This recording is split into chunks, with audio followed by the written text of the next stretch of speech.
Серада, 25 верасня. У эфіры Белсату кароткае выданне навінаў. У студыі працуе Александр Баразенко і вось галоўнае на гэты час. Лаўрэат Нобеля сустракае народзіны за кратамі. Алесю Бяляцкаму сёння спаўняецца 62 гады. Алесь Бяляцкі – заснавальнік праваабарончага цэнтру «Вясна», аўтар некалькіх кніг і лаўрэат шэрагу міжнародных прэміяў ды ўзнагародаў, сярод якіх Нобелеўская прэмія міру за 2022 год. За сваю праваабарончую дзейнасць Бяляцкі неаднаразова зазнаваў рэпрэсіі з боку рэжыму Лукашэнкі. Ён быў затрыманы з паплечнікамі 14 ліпеня 2021 года і ў сакавіку 2023 асуджаны на 10 гадоў калоніі ва ўмовах узмоцненага рэжыму. Цяпер праваабаронцу трымаюць у калоніі ў Горках. Калі ўлічваць папярэдняе турэмнае зняволенне ў 2011-2014 годах, то сённяшні дзень народзінаў ужо 8-й, які Алесь Бяляцкі сустракае за кратамі. Нямецкі юрыст Фердынанд Мюллер падаў заяву на завядзенне крымінальнай справы супраць дэпутата ад праварадыкальнай папулісцкай партыі «Альтэрнатыва для нямешчыны» Йорга Дорнау на падставе публікацыі выдання «Рэформ.Ньюс», прысвечанай выкарыстанню на плантацыі цыбулі, што месціцца пад Лідаю і належыць Дорнау, працы беларускіх палітвязняў. Еўраопт пад прыцэлам. Дзяржкантроль анансаваў маштабныя правяранні інтэрнэт-крамаў найбуйнейшай гандлёвай сеткі краіны. У структуру інтэрнэт-крамы Еўраопту ўваходзяць сэрвісы Е-дастаўка ды Еўрапошта. Кантралёры будуць праводзіць аналіз фінансава-гаспадарчай дзейнасці кампаніі, ацэніць выкананне абавязанняў перад дзяржорганамі ды правераць, ці выконвае Еўраопт заканадаўства датычнае цэнаў і гандлёвай дзейнасці. Правяранні пройдуць ва ўсіх рэгіёнах Беларусі. Лукашэнкаўскія сілавікі затрымалі завуча адной з менскіх школаў. Блізкі да губазіку тэлеграм-канал сцвярджае, што жанчыну затрымалі за пакіданне каментароў, цытата, на забароненых сайтах. У відэа, якога мы не паказваем з этычных прычынаў, педагог сцвярджае, што ніякіх каментароў не пакідала. Мігрант у багажніку. Польскія памежнікі затрымалі беларуску, якая перавозіла мігрантаў, што незаконна трапілі ў еўрапейскі звяз. 23 верасня ў мястэчку Краівяны польскія памежнікі спынілі аўтамабіль «Шкода» на варшаўскіх нумарах, што ехаў з Літвы ў Польшу.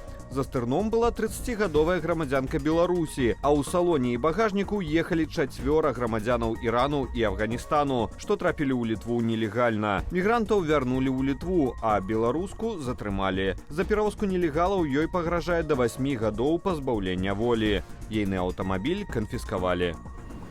Пад Менскам ратавальнікі больш за 6 гадзінаў змагаліся з пажарам на палігоне бытавых адкідаў. Інфармацыя пра загаранне паступіла ў МНС учора ў другой палове дня. Пажар ахапіў плошчу каля 400 квадратных метраў. Для яго ліквідацыі задзеялі 33 адзінкі тэхнікі і 57 ратавальнікаў. Патушыць звалку ўдалося толькі позна ўвечары. Ніхто не пацярпеў, прычыны загарання пакуль невядомыя.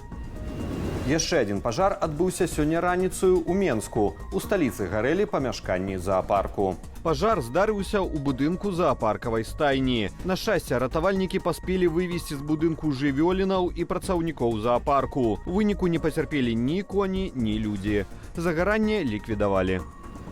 Цягам ночы сілам супрацьпаветранай абароны Украіны ўдалося збіць 4 ракеты ды 28 з 32 запушчаных расейцамі беспілотнікаў, паведамілі ў Генштабе ЗСУ. Сумскую вобласць расейцы абстралялі з артылерыі. За сотні ў рэгіёне прагучала больш за 200 выбухаў. Загінула адна асоба. 7 пацярпелі ў выніку авіаўдару па Запарожжы. У Харкаве паведамляюць пра самаменей 34 параненых і 3 забітых пры масаваным удары учора днём. Паводле звестак абласной пракуратуры, расейскае войска скінула на горад і прадмесця не менш за 8 кіраваных авіабомбаў. Адна з іх трапіла ў жылы 9павярховік. Абрынуліся перакрыцці некалькіх паверхаў.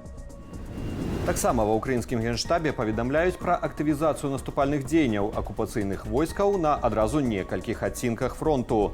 Расейцы ціснуць на пазіцыі ЗСУ каля Ваўчанску Харкаўскай вобласці, а таксама на Купянскім, Ліманскім і Краматорскім кірунках. Агулам за сотні зафіксавана болей за 150 баявых сутыкненняў. Нягледзячы на ціск расейцаў, сілам спецыяльных аперацыяў удалося адбіць тэрыторыі Ваўчанскага агрэгатнага заводу, якія акупанты ўтрымлівалі з чэрвеня. А вось каля Вуглядару Данецкай вобласці сітуацыя для ЗСУ становіцца крытычнаю. Ва ўкраінскіх тэлеграм-каналах са спасылкай на вайскоўцаў пішуць, што расійскія войскі ўзялі пад кантроль трасу з Богаяўленкі каля Вуглядару. Выданне Forbes паведамляе, што 72-га брыгада ЗСУ пачала адступаць з гораду. У той жа час інстытут вывучэння вайны лічыць, што гіпатэтычны захоп вуглядару наўрад ці дасць расійскай арміі аператыўную перавагу для далейшага наступу.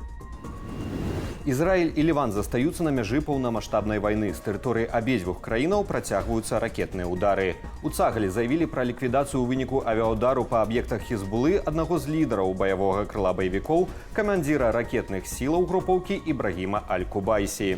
У Хізбуле ўжо пацвердзілі гібель двух камандзіраў групоўкі. Мінздароўя Ливану паведаміла, што ў выніку удараў па Бейруце былі забітыя 6 асобаў і параненыя 15. Баевікі Хізбулы, у сваю чаргу, цягам аўторка запусцілі больш за 270 ракетаў у напрамку Ізраілю. У Хайфе, Назарэце ды іншых гарадах гучалі сірэны ракетнай небяспекі. Пра разбурэнні не паведамлялася. Некалькі чалавек атрымалі раненні. Падзея, што вызначае тренды на новы сезон. У самым сэрцы фэшн-індустрыі Парыжы стартаваў сёлетні фінальны тыдзень моды. Вядучыя кутюр'е ды модныя брэнды дэманструюць публіцы свае дызайнерскія эксперыменты ды бачання моды на вясну-лета наступнага года.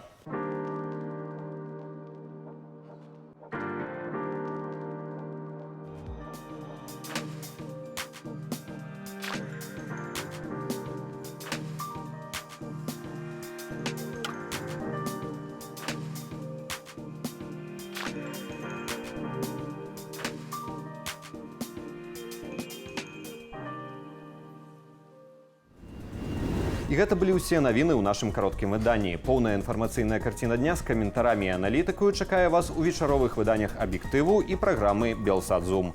Я ж на гэтым з вамі развітваюся.